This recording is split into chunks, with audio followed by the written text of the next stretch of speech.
Boa tarde. Em primeiro lugar, queria agradecer o convite da Mel, da ProScore. Meu nome é Stephanie Fleury, sou CEO e fundadora da Dindim. Para começar, eu queria que vocês se apresentassem, por favor, para a gente entender todo o contexto do painel. Sérgio, por favor.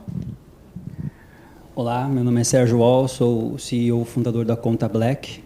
Estamos aí no mercado há 3 anos em operação, atendendo uma classe de empreendedores. E nós estamos com um desafio muito grandioso aí, que é levar a educação financeira através da inclusão bancária, né? Então, esse é o nosso objetivo. Vou tirar minha máscara.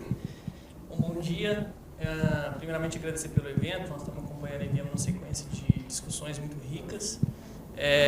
O meu nome é Silas, eu estou aqui como diretor da FonteCred. A FonteCred é uma sociedade de crédito direto, né? Uma entidade nova que o Banco Central criou em 2018, como a terceira a ser aprovada aí, e justamente criou com a ideia de ser uma instituição inovadora, uma instituição nova, né? com um propósito de ser eletrônica e de atingir a população de uma forma mais abrangente e mais conectada.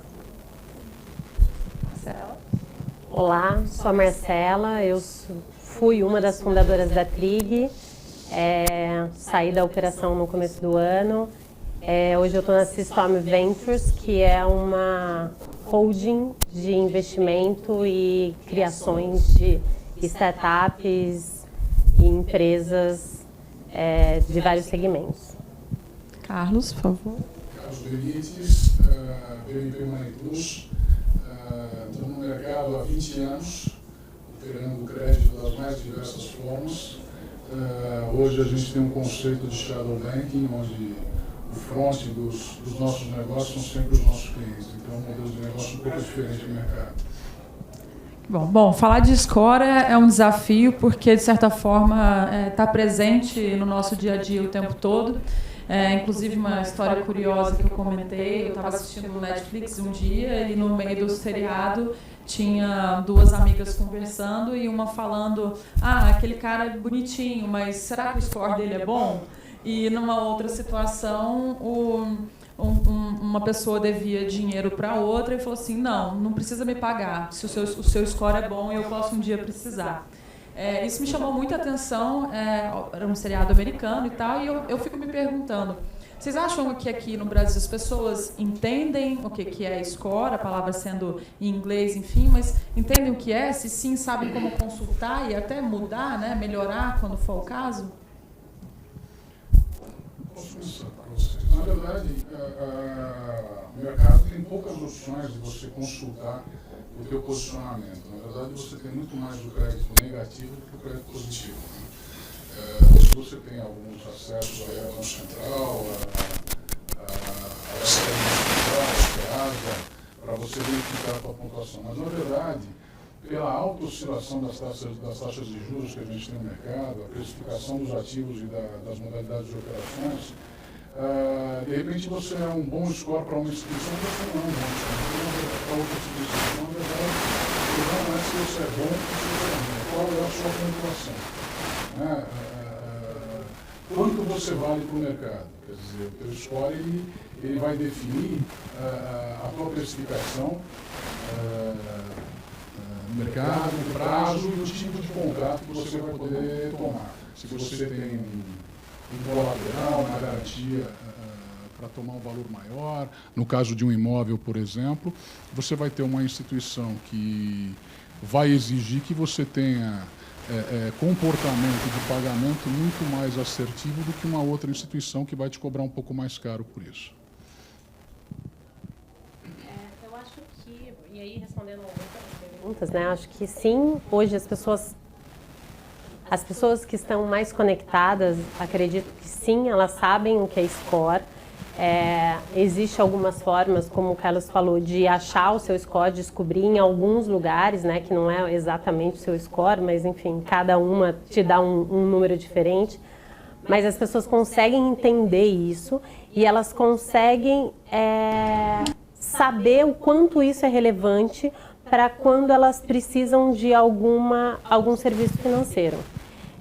Se você olha redes sociais, principalmente de fintechs, é muito comum assim, poxa, eu não fui aprovado, mas meu score é tal e qual é o score que eles aprovam.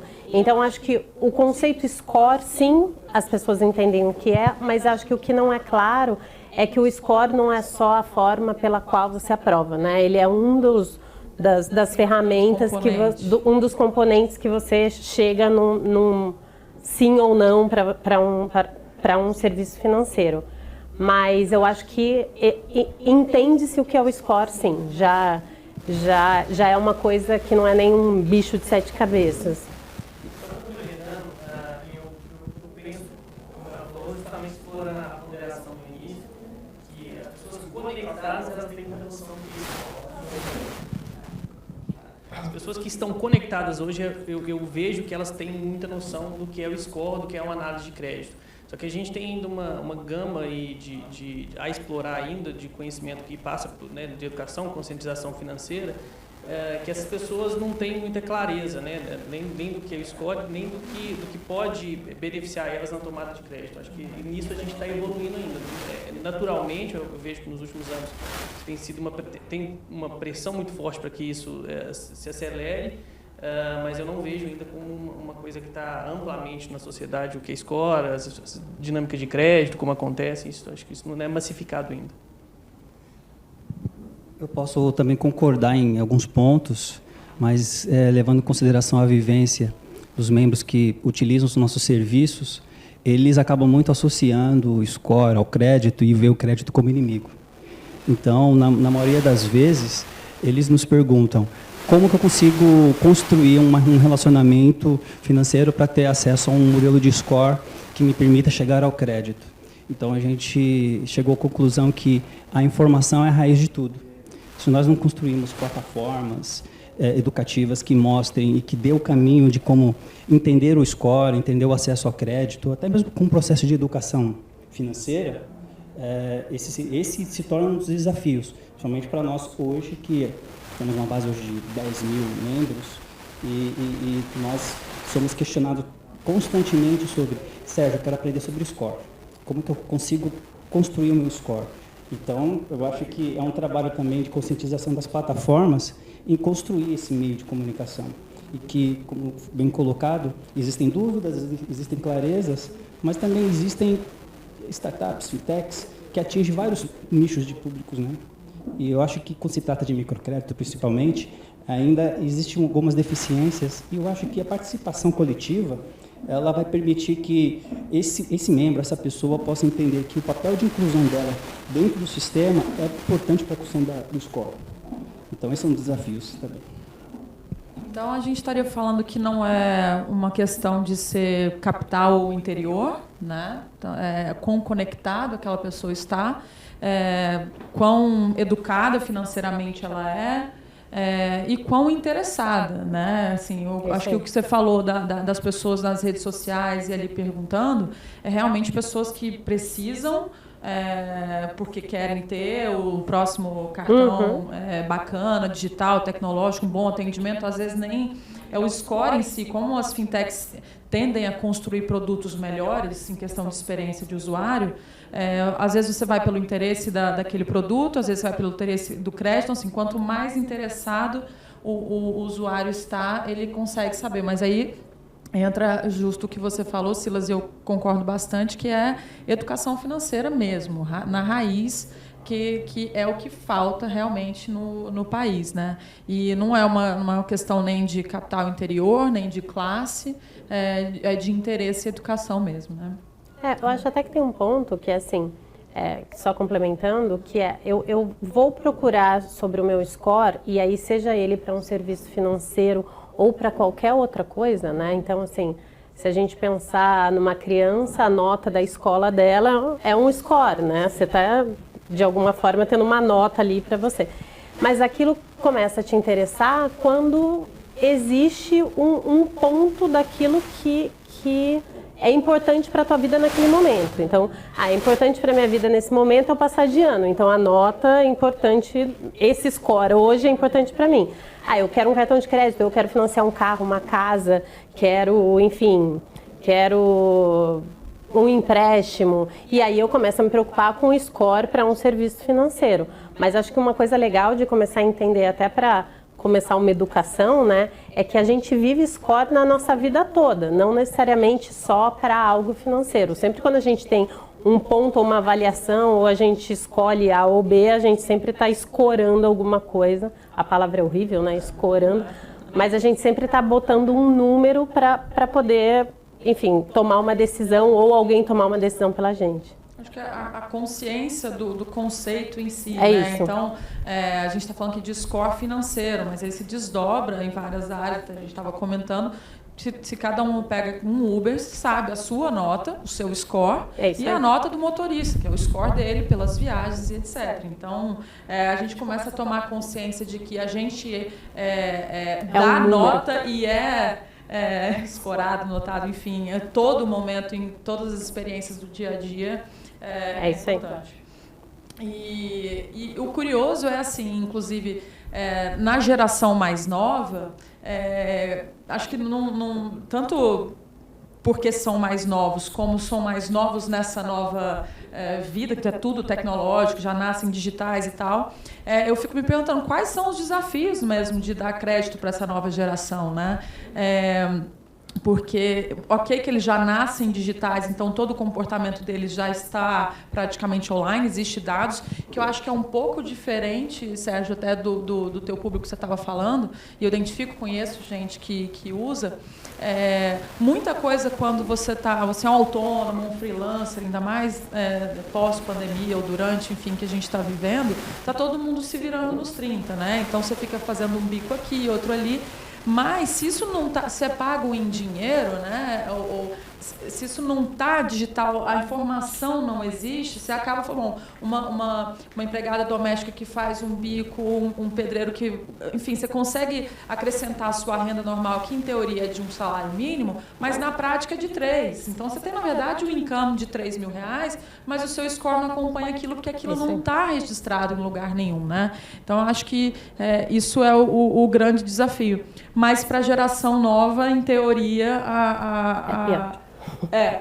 já está digital, mas existe todo o lance de não ter histórico. Eu queria, acho que, Marcela, você primeiro a falar, justo por conta da Trig, enfim, era super o público-alvo. Conta um pouco para a gente quão desafiador e difícil é. Então, o score, o score negativo, né, conforme o Carlos falou, ele parte do princípio sempre que a gente está devendo até que a gente prove o contrário. Então, e aí, conforme o meu score começa a subir, conforme eu devo e pago. E aí todo mundo fala, olha, ela deveu e pagou, então ela vai ganhando uns pontinhos. Quando a gente pega jovens, a gente acaba começando com um score muito baixo. Então, assim, a gente tinha um produto na Trig que era um produto jovem, ele era vendido para um público jovem, mas se eu fosse seguir um padrão normal de aprovação, eu não aprovaria, porque o score deles, naquele momento, é baixo. Como eles nunca tiveram, ninguém nunca deu crédito, eles nunca deveram e nunca pagaram, então eu parto do princípio sempre que ele está devendo ou culpado até que prove o contrário. Culpado até que comece a pagar, mas como ele não tem nada para pagar, ele nunca vai subir.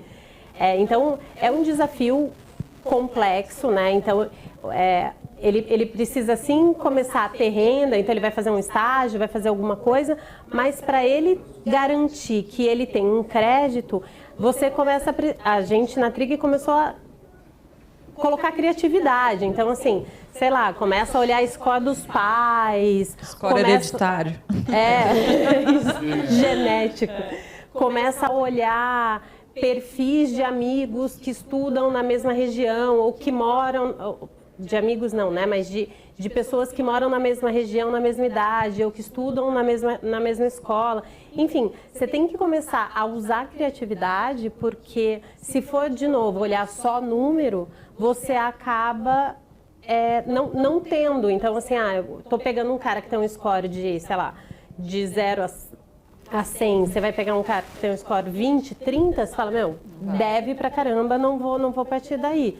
Mas, na verdade, ele é jovem, então é um desafio cara, acho que score é uma coisa que cada empresa tem a sua, de acordo com o seu público, de acordo com a região que mais atende, mas É um mega desafio você achar quais componentes completam o score para você arriscar ou não dar aquele crédito. E social scoring, né? Então você começa realmente a criatividade passando por aí.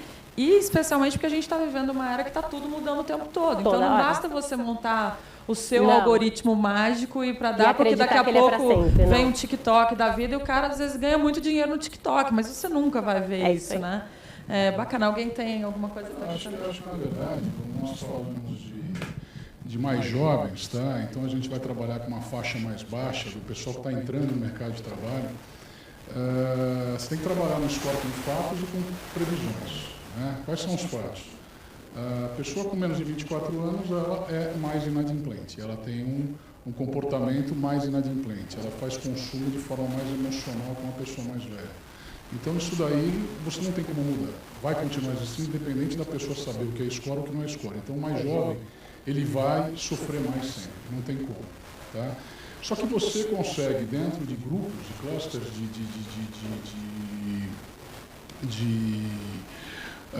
regiões ou modelos ou atividades econômicas, você consegue separar grupos que hoje são, que não têm crédito, mas que poderiam ter crédito dentro desse grupo de menos de 24 anos. Tá? Como é que você faz isso? Existem análises, né? A gente tem lá vários modelos de negócio, que se você analisar o comportamental do cliente, do usuário, você vai ver que o financeiro também roda bem. Se ele roda o comportamental bem, o financeiro dele é bom. Então, se ele é um autônomo e ele fatura dentro de uma plataforma eletrônica, vamos dizer assim, uma maquininha, de forma constante, organizada, prazo, tempo, ele vai ter uma vida econômica mais organizada. Se ele é bagunçado, um mês ele fatura 1.000, outro 5.000, outro nada, outro ele deve.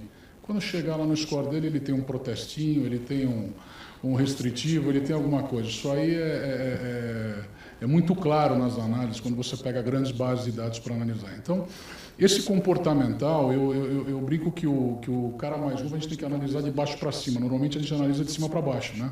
Quanto você ganha, o que você pode pagar. Você tem que analisar de baixo para cima. Cara, você tem internet?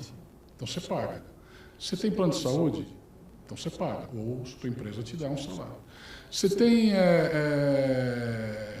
cartão de crédito? Porra, então você tem algum. Então você tem que olhar de baixo para cima. É diferente de você olhar hoje e você falar, pô, quanto você ganha? Você ganha 5.000, posso dar 1.000 de parcela mensal. Não. Você vê quanto ele gasta, em cima disso você vai definir. Então, quando a gente entrar com modelos de crédito positivo, e eles forem cada vez... Não no início, porque o início vai ser ainda um negócio muito burocrático. Mas quando o negócio começar a ser mais apurado e as leituras começarem a ser comportamentais, que as instituições financeiras não fazem essa análise comportamental hoje, com certeza vai ter acesso a crédito a muito mais gente, tanto abaixo de 24 anos quanto acima, que tem dificuldade de entender o que é o score. A pessoa sabe o que é score porque ela ouviu falar o que é score. Você pedir para ela explicar, ela não sabe o que é. Entendeu? Aí você liga para o atendente do banco fala assim, não, a ficha foi recusada por causa do teu score. Score de quem? Score do Serasa, score do banco, score meu, o score que eu acordei de manhã e resolvi fazer, quer dizer, você não sabe. Então, se você não tem onde mensurar, que é diferente dos Estados Unidos, que você tem birôs aprovados, 2, 3 birôs aprovados para apresentar esse número no mercado, que você pode ter o seu comparativo, ok, mas aqui você não tem. De quem você vai pegar isso? Né? De repente você é 600 pontos no Serasa, mas se você trabalhar um score interno teu, você vai falar, cara, 600 nada, é 700 esse cara. E você só está trabalhando 700 porque você está dando um crédito pessoal, por exemplo. Né? Então, isso é muito importante, quer dizer, ambiente de relacionamento, ambiente de comportamento de compra, não só de... Mesmo compra à vista. Compra à vista é importante também. Não é só compra a prazo. Né? Só que como você vê isso? Como é que os bancos veem isso? Eles veem na conta corrente. Se você não tem a conta corrente, você nunca vai ter essa informação. Né? Então agora, com as IPs, com as contas de pagamento, tendo que atacar mercados que os bancos já dominam, que são as grandes contas, que hoje você tem, na verdade, 25%, 28% de pessoas bancarizadas. Bancarizado é aquele cara que tem um produto bancário, não aquele cara que tem uma conta poupança que ele abriu em 1980. Tá? Exatamente. Então, o bancarizado é aquele cara que tem um financiamento de carro, tem um cartão de crédito, tem uma conta com cheque especial. Esse cara é bancarizado. O cara que recebe uma vez por mês um depósito não é bancarizado. Então, as fintechs vieram, as IPs vieram para entrar nessa base de baixo, que é a base menos disputada, que o banco ainda não está preocupado. Mas é bom ele começar a se preocupar. Porque uma hora ele vai precisar disso, porque as fintechs começaram embaixo, mas vão começar a subir. Né? Então é isso. Acho que essa é a visão aí do Score, mais ou menos. Deixa eu complementar, só passar uma experiência nossa. Esse desafio, esse tema é justamente o desafio que a gente passa. Hoje o nosso principal produto é financiamento de moto. É um público, o público que quer moto hoje, o público jovem quer muito moto hoje. E nós temos um outro desafio também, que é o interior, que a gente não tem tanto dado estruturado, tanto disponível, está caminhando, mas o interior de Minas a gente não tem tanta oportunidade de ter modelos e tudo para essa população, para essa amostragem, né? E o que a gente faz no dia a dia agora com esse desafio? A gente tenta olhar mais ou menos na linha que o Carlos colocou. A gente vai olhando de baixo para cima. Bom, é um jovem, mas ele trabalha 2, 3 anos numa empresa, tem carteira assinada. Ele tem uma certa estabilidade. Ele poupou e ele conseguiu dar uma entrada de 20%, 30% naquela moto. Bom, ele já tem uma outra aí por mês, ele consegue fazer alguma, né, poupar aí uma reserva financeira para que vai conseguir assumir uma parcela de uma moto. Ele tem uma CNH. CNH não é barato, CNH é cara hoje também. Então, é um outro investimento que ele fez e que vai mostrar uma certa responsabilidade dele.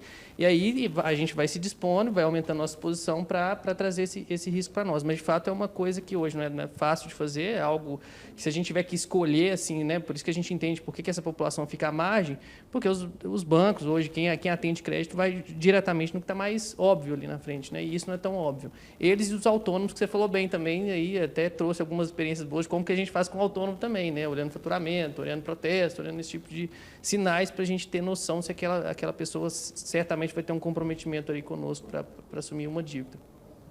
Gostaria de fazer uma observação importante, seguindo justamente os dois raciocínios. Nós construímos um modelo de negócio para entender os hábitos de usabilidade dessa pessoa. Os 70% da nossa base são pessoas físicas que têm conta pessoa jurídica. Então, a gente já coloca aquela regra básica, mistura o seu salário com o seu faturamento. E aí a gente consegue ter, dentro da nossa base, entender o hábito dessa pessoa, o que ela consome, o que ela paga, das contas, quantos dependentes ela tem. Geralmente, quando ela abre conta para pessoa física, jurídica, ela quer abrir para o filho, para a esposa. Então, a gente consegue definir esses perfis e aí a gente consegue definir algumas pílulas para que ela entenda o real papel importante dela de utilizar esse serviço, continuar utilizando esses serviços, mostrar os seus hábitos de consumo, de usabilidade, de conta, para que a gente possa definir um modelo e um perfil de crédito. Então, esse tem sido um dos desafios e é o que a gente tem fazendo também, começar de baixo para cima, porque hoje, vou dar um exemplo muito prático, nós temos um empreendedor que ele começou, ele tinha uma dificuldade de obter crédito, mas ele tinha uma questão restritiva. E aí a gente foi no âmago da situação. O que ele faz? Qual é o impacto que ele gera com o produto dele, quais são os clientes deles, e falamos assim, eu acho que esse é um modelo que vale a pena correr o risco de oferecer crédito. Oferecemos crédito com uma taxa muito atrativa, e ele, em 12 meses, devolveu todo o recurso, sem atrasos. Ou seja, ele conseguiu escalar o negócio dele, mas, poxa, existe uma possibilidade, existe uma pessoa que o mercado não vê ela para tomar crédito, mas que a gente fez uma análise muito mais profunda e ela merece um crédito. Então, imagina quantas pessoas estão nessa mesma malha e que isso acaba se tornando um desafio para todos nós, né? Tentar fazer essa disrupção, mudar essa visão sobre score e também, principalmente, mostrar para a pessoa que ela tem um papel importante nessa mudança. Eu preciso bancarizar, eu preciso mostrar que eu tenho uma vida financeira ativa, que eu pago contas, e isso tem sido um desafio, e por um lado, a gente tem mudado a mente das pessoas por causa desse trabalho, né? Mas aí, a gente tem um chão ainda para desbravar com as mudanças que estão vindo aí. Só uma parêntese, que assim, quando eu estava falando de jovens, eu estava falando de jovens mesmo, né? Eu estava falando do cara de 18 anos, que não tem 3 anos de empresa, que não é empreendedor, tipo, estou começando hoje, tô lá jogando videogame e decidi ter um cartão de crédito. O histórico dele está escondido atrás dos pais, total. Exato. Ele ganha uma mesada que às vezes é uma mesada alta, uma mesada de R$1.000, e aí, como que você vai garantir que aquele dinheiro realmente gira em algum lugar? Exato. Né? O Santander fez isso, dando o cheque universitário É lá isso aí. atrás. Teve uma baita de imprensa. Porque foi o cheque universitário. O cara comprou um monte de cerveja, pagou para todo mundo na faculdade. Não, a gente teve experiências boas, tá? A gente teve experiências boas. Também tive lá um percentual, mas acho que esse é o problema, né? Eu tenho um produto, e aí o Santander também tinha, né? Mas eu tinha um produto específico para esse público. Então, cara, eu tinha que dar um jeito de dar esse produto para esse público, porque senão eu tinha que mudar todo o conceito do produto.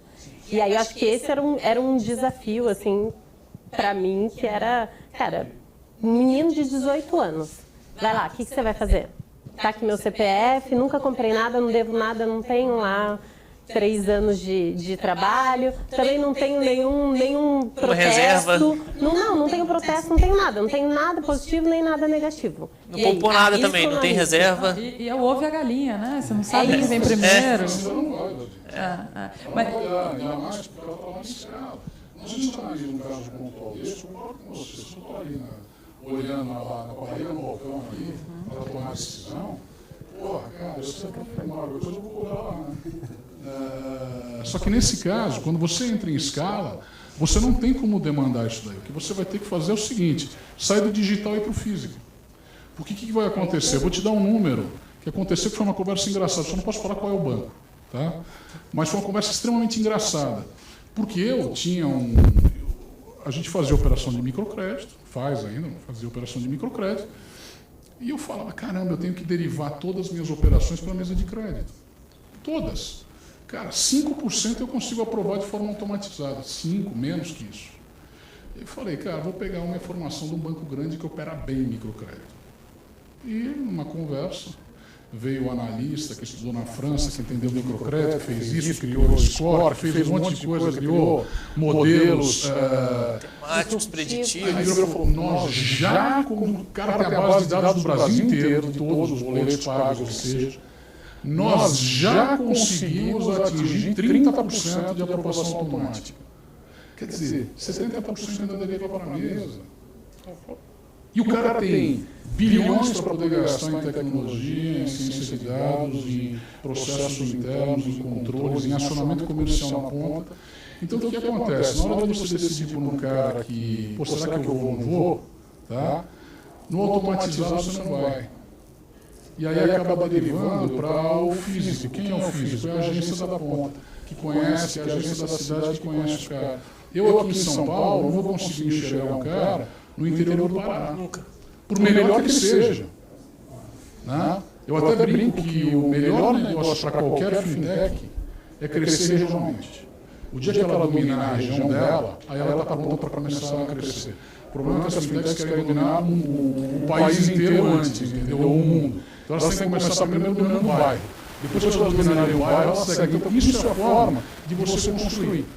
Pô, na nossa Praia Paulista, tem uma barraquinha de bala, coca, essas coisas, uma mulher que fica lá na Paulista. Tá? E aí teve uma outra financeira, amigo nosso, no mesmo prédio, ele foi lá e deu R$2.000 de crédito para a moça. Porque ele viu que a barraquinha estava no meio de reforma, deu R$2.000 de crédito para comprar uma barraquinha nova. Cara, ela pagou em 12 meses, todo mês ela subia lá no prédio para pagar, com dinheiro. Entendeu? Então, isso daí é difícil ainda você fazer de forma digital. É bom o gancho aqui, porque ela pagou em dinheiro. Isso. E ela, então, só ele conhece ela. Só. E eu acho que até o Pix hoje chegando, talvez, por exemplo, ela poderia pagar com o Pix e aquilo vai para a rede. Alguém tem esse dado e aí, sendo esse dado dela, inclusive, mas de forma digital, então ela espalha para quem ela quiser, LGPD, Open Banking, Pix, acho que a gente está entrando no momento aí, cadastro positivo, um momento revolucionário nesse sentido, que os dados que antes estavam tudo debaixo de cada tapete, de cada cama, enfim, guardado, agora começa a surgir. A poeira vai subir e vai ficar realmente aí que vai estar o trabalho. E acho que você tocou no outro ponto, que a minha última pergunta é assim, e aí, como usar o score para escalar? Né? Deixa eu só começar, porque eu quero até aproveitar essa consideração que você falou. Por mais que a gente tenha cada vez mais dados, e esses dados vão subir, o que o Carlos falou, acho que não vai deixar de ser uma verdade. Assim, a forma como cada empresa vai enxergar aqueles dados e manipular eles vai ter que ser muito própria, para não derivar 95% para a mesa de crédito, demorar e frustrar quem está do outro lado. Então, o que a gente vê é uma tendência, até com as próprias fintechs reguladas pelo Banco Central, é de uma segmentação de mercado, segmentação regional, aí que cada instituição dessa focando no seu público cada vez mais, e aí os dados vão ajudar isso que isso se torne, né, consumido de uma forma mais inteligente. E aí, sobre a escala, o que a gente enxerga é cada empresa construindo o seu próprio score. É assim que o score ele vai se tangibilizar dentro da empresa, à medida que a empresa entender os scores que estão sendo, né, disponibilizados pelos birôs, mas que é uma segmentação de massa que os birôs fazem, quer dizer, um 700 para o quê? Um 700, e o que 700, 800 score significa para mim? Né? Pode ser um 800 para comprar um livro, aí 800 para comprar uma casa. Né? Então, a própria empresa vai ter que saber olhar aquilo para dentro, entender, né? Assim como a renda presumida que você falou hoje, a renda presumida me diz o quê dentro do... Né? Eu tenho que ter outras ferramentas para medir, aí vem o cadastro positivo, comportamento de consumo, e a gente vai conseguindo explorar isso melhor.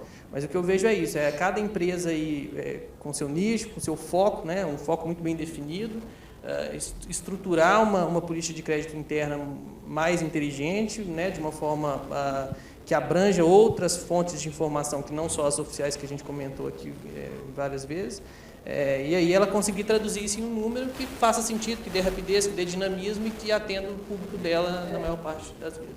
É assim que eu acredito. Esse tem sido o trabalho atual nosso, né? Em construir um modelo de score, até mudando até um nome, estamos pesquisando um nome legal para isso, até porque a palavra score, crédito, assusta muitas pessoas. E o que a gente tem feito internamente a gente tem acesso aos birôs, nós temos o trabalho de colher informações sobre esse indivíduo e nós também construímos nossas informações com base em social, em caráter, ou seja, ele participa de um processo gamificado a partir da usabilidade da conta. Muitos falam, quando chega o meu cartão de crédito, usa a conta, quero te conhecer, quero te ajudar.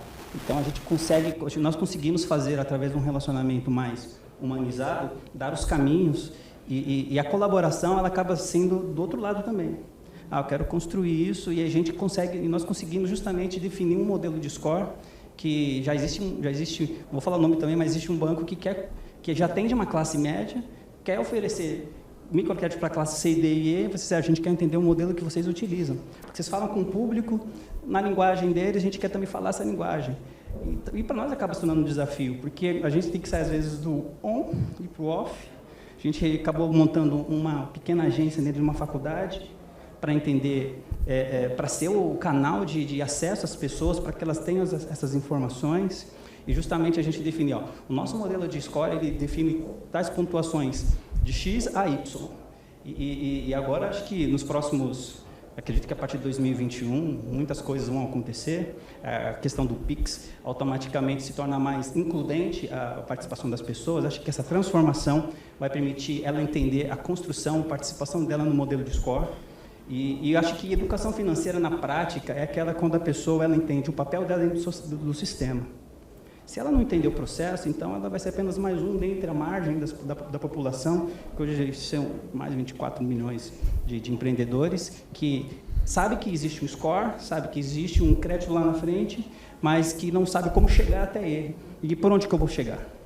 Então, esse tem sido o nosso trabalho e acho que é um grande desafio de todos nós, seja físico ou online. Legal. E... Não? E eu acho até curioso uma das coisas que acho que a gente está falando do início do processo primeiro, né? Dar o crédito e o acompanhamento disso, né? Tipo, como lidar com a inadimplência, tá entendendo? Eu tenho uma passagem que a Mel uma vez me contou que eu nunca esqueci, e dá microcrédito, né, com o Banco In. E ela explicou ali que, bom, deu-se o crédito, pagou a primeira, a segunda, a terceira, acho que 10, se não me engano, e na quarta veio a falhar, né? E nas conversas, existe realmente pessoal da cobrança, do chat ali e tal, e essa pessoa falou assim, por favor, assim, não, quase que não mexe no meu score, mas assim, calma, eu vou pagar, mas eu tive uma dor de dente. Então, assim, o concorrente do score, o concorrente da parcela ali que ele deixou em falta, é porque precisou cuidar do dente dele. Então, ele não comia, não falava, sentia dor, né? E isso também é muito valioso, porque é uma informação, bom, de que forma aquela informação pode ser útil, talvez, até para um dentista, né? Enfim, mas você acaba... e a pessoa, quando tem consciência de que até a maneira de você falar que você está entrando em default e ficando inadimplente, vale. Se eu chego para você e falo, olha, aconteceu um problema comigo, porque problemas acontecem o tempo inteiro. E quando, principalmente, você está lidando com uma classe que não tem um colchão, que seja um seguro-saúde, um seguro odontológico, um plano, ou qualquer outra coisa, bateu a moto, que você deve saber também, quando você dá a satisfação e entrega, aquilo é um dado. Você está entregando um dado dizendo, olha, aconteceu alguma coisa de errado comigo, você pedir para renegociar é muito diferente do cobrador e chegar lá e falar, né? Posso complementar? O dor de dente, eu tive um caso do que o cachorro comeu a fatura, comeu o boleto, e aí ele não sabia de quem que era o boleto que tinha que pagar. Então ele não conseguiu pagar. Então são essas coisas que acontecem. O que eu acho que vem, a gente falou muito aqui de score e olhando muito para a classe D e E. Tá? E eu acho que com essa análise inicial que eu falei, em que o comportamental te traz uma boa informação financeira, para a pessoa física é igual. Quer dizer, como é que você vai fazer isso? Bom, eu vou te dar um crédito. A primeira coisa que você tem que fazer é a educação, mas é a organização do teu processo. Normalmente, a pessoa toma mais crédito do que ela precisa, do que ela pode. Porque ela não está organizada o suficiente para ter aquele montante na mão dela. É a instituição financeira dá. Então, o cara quer tomar 5 mil, você dá 5 mil de crédito, e só que não pode dar 5 mil. Ele só suporta 1.500. Ele não vai te pagar 5 mil de volta. Um cara que tem um crédito para ter um Corsa 96, ele não pode andar de Corolla zero. Mesmo que ele seja um bom crédito, ele é bom para o Corsa 96, ele não é bom para o Corolla zero. Então você vai dar um Corsa 96 para ele. Não tem opção. Agora, qual é a forma de você educar? Poxa, colocar em faculdade, colocar em escola, televisão, isso aí é muito bom. Mas isso aí passa de geração para geração, isso é dentro de casa. Não tem como você mudar um comportamental de uma população inteira. Não existe isso. Tá?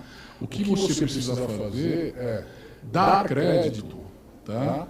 Com colateral suficiente para a pessoa que está tomando crédito se preocupar com aquilo. Então, por exemplo, essa PEC nova, essa PEC das maquininhas que o Ministério da Economia liberou, essa é uma alternativa de você chegar na PME. Tá? Ou no autônomo. Isso é uma alternativa. É o seguinte, eu vou debitar todo dia um valorzinho na sua conta. Vendeu lá, eu vou debitar. É um percentual, um valor fixo, eu vou debitar de você. Acaba que nem vê, mas está pagando. Isso, e você está pagando. Quer dizer, eu brinco que R$1 por dia é mais barato que 30 uma vez só por mês, para quem tem que pagar. Né? Então vai debitar da sua conta, e você aos poucos vai construindo isso. E você vai entendendo que você tomou um crédito e você pagou. Nem que eu retenha esse dinheiro antes de chegar na sua mão.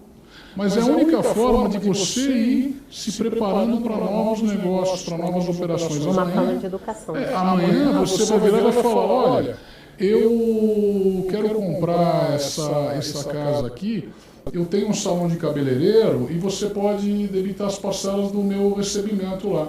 É uma forma de você garantir a instituição financeira, tá? E reduzir taxas de juros, tá? E conseguir dar acesso a crédito a essas pessoas. Aí, em anos e anos e anos, você vai começar a constituir uma educação financeira, que vai levar ainda muito tempo. Garantias reais. Exatamente. Né? Venda, isso é importante. A gente vai ver isso acontecer muito agora. Muito. Não só pelas posições do governo, mas As próprias instituições financeiras tradicionais estão focando em crédito com garantia. Sim. Toda operação, tanto pessoa física quanto jurídica. Então, esse posicionamento vai trazer uma certa consistência, tá, para o futuro, que eu acho bom. Eu acho que, mais do que nunca, ficou muito claro que, quando a gente fala de score, a gente está falando de comportamentos e decisões diárias, né, do nosso cotidiano, não necessariamente apenas financeiras, né, o social scoring, enfim, qualquer outra coisa, o comportamento mesmo de comunicar, por exemplo, uma possível inadimplência e tal, talvez até antes dela acontecer, e que a gente está sendo escorado o tempo inteiro, é verdade. A Marcela estava me contando um pouco do Google, né, fazendo o score das keywords. Então, se você é referência e relevante o suficiente no assunto, você provavelmente vai pagar mais barato de alguém que não é, porque ele precisa garantir que uma pessoa que faz um Google caia numa página que é relevante para ele sobre aquele assunto. Então, assim, o score está no nosso dia a dia o tempo todo. Acho que tem um caminho longo pela frente aí dos talvez não tão interessados ou não tão conectados. Muito provavelmente os menos conectados são os que mais precisam.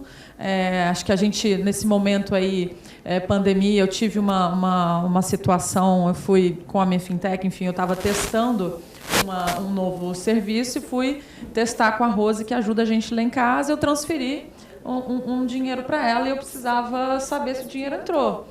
Boba, eu que sou, imaginei que ela ia pegar ali na hora, estava com o cartão da Caixa, mas não tinha baixado esse app. E aí eu fui, ensinei e tal, tinham vários aplicativos ali, óbvio, já tinha usado algum outro, mas não tinha ainda, naquela conta poupança, não tinha ainda um aplicativo e tudo mais, e a gente foi vendo, você vai vendo que, bom, tem smartphone, mas não significa que está conectado financeiramente, talvez. O TikTok estava lá, mas o app da conta poupança da Caixa não estava, né? Então, são comportamentos, são decisões. A gente, como participantes aí do sistema financeiro, de alguma forma, acho que a gente tem uma grande responsabilidade de ajudar e de educar a nova geração ou a geração desconectada, enfim. E acho que é isso. A gente tem que aprender também muito com isso tudo, né? Assim, por ser uma revolução que a gente está passando, liderando, enfim, mas ensinando muito, mas aprendendo muito também. Mel, tem alguma pergunta? Opa, então chegou aqui. Espera aí, gente. Melissa. Uma dúvida. Educação financeira não é novidade no Brasil. Bom, peraí. Uma dúvida. Educação financeira não é novidade no Brasil. Minha empresa oferece consultoria financeira, mas a cultura do brasileiro esquece depois de uma semana tudo que ouviu. Então, qual a melhor forma simples de mostrar para a população a importância do score? Por que tentar, pelo menos no dia a dia, tentar construir seu score? Vou passar o telefone dele aí, para quem está assistindo. Mas é exatamente o que você falou. Existe a perda. A pessoa ela trabalha de forma automática. Qualquer pessoa trabalha de forma automática. Então, ela não vai... não, peraí, eu não vou aqui, porque eu vou colocar gasolina no meu carro naquele posto que eu vou ter uma escoragem maior, porque amanhã eu vou ter um ponto que vai me ajudar a receber um crédito. Tem gente que faz isso. Tem gente que usa só um cartão, que acumula, que... O cartão hoje já está um pouco mais, né? As milhas do cartão já estão um pouco mais sedimentadas, mas o usual, eles vão... Poucas pessoas fazem esse controle próprio. São as pessoas organizadas, que no final elas têm um comportamento organizado e uma vida de crédito organizada. Essas pessoas têm crédito. Né? Quem não tem, infelizmente, isso aí vai ter que fazer muita consultoria vai ter que fazer. Eu vejo que aquilo que você falou, é o diário, é o crédito diário, é o gota a gota, sabe? O modelo de consumo tem que levar a isso. O modelo de consumo e o modelo de oferta tem que levar a isso. Do mercado, não adianta uma instituição fazer, ou ter uma palestra, ou ter uma consultoria, isso não modifica comportamento. E até vou pegar o gancho para a próxima pergunta que veio aqui, que, bom, imagina uma situação onde eu sei o meu score, então eu acho que vou ser aprovada naquela compra que eu estou tentando fazer. E se você coloca um empréstimo peer-to-peer no meio da história, você se emprestaria dinheiro? Então, assim, é fácil falar que o seu score é bom, né? Mas e aí? Que é a pergunta do Fábio Pereira. Como os palestrantes avaliam os empréstimos peer-to-peer? Quais as vantagens dessa modalidade em relação aos funcionamentos bancários? Acho que a gente não vai ter muito tempo para responder, mas quem... Eu talvez possa te falar que eu tenho 5 operações dentro de casa que operam dessa forma. Tá? Primeiro, eu vou dar a minha opinião pessoal, eu sou um pouco conflitante. Eu não gosto da operação peer-to-peer e eu acho que ela não fica de pé. Isso, para mim, é claro desde o primeiro dia. Não existe comissão que pague uma estrutura de uma instituição financeira. Viver de comissão, não existe isso. Tá? Qual é o caminho para as peer-to-peer darem certo? Tá? É elas se plugarem agora em instituições que distribuem ativos. Genial, Guide, XP, que vão criar produtos para distribuição de ativos que não vão estar em fundos de investimento. Tá? Então, vão empacotar ativos de alguma forma que vão poder ser distribuídos. Então, eu acho que é a saída para peer-to-peer. Em relação ao mercado de peer-to-peer, quem hoje investe no peer-to-peer não sabe exatamente o crédito de quem que ela está comprando, porque ela não analisa o crédito. Aquele score colocado pelas empresas de peer-to-peer é um score interno deles, é uma definição deles, não existe uma análise provada, metrificada, que o investidor pode analisar e falar, não, realmente. E outra coisa, o investidor não tem a capacidade... Ele é dono de uma loja, ele não é um cara de mercado financeiro. Como é que ele vai analisar um score e saber se o cara é A, B, C, o que ele é? Não tem como você fazer isso.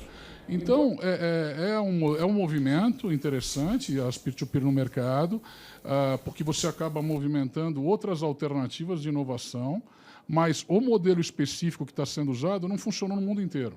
Então, não é aqui que vai funcionar.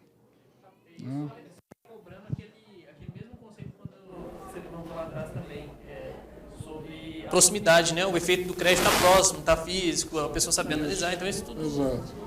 Gente, obrigada. Acho que a gente chegou no horário. Muito obrigada mesmo. Acho que conseguimos desbravar um pouco aí, desmistificar o score. Obrigada, Mel.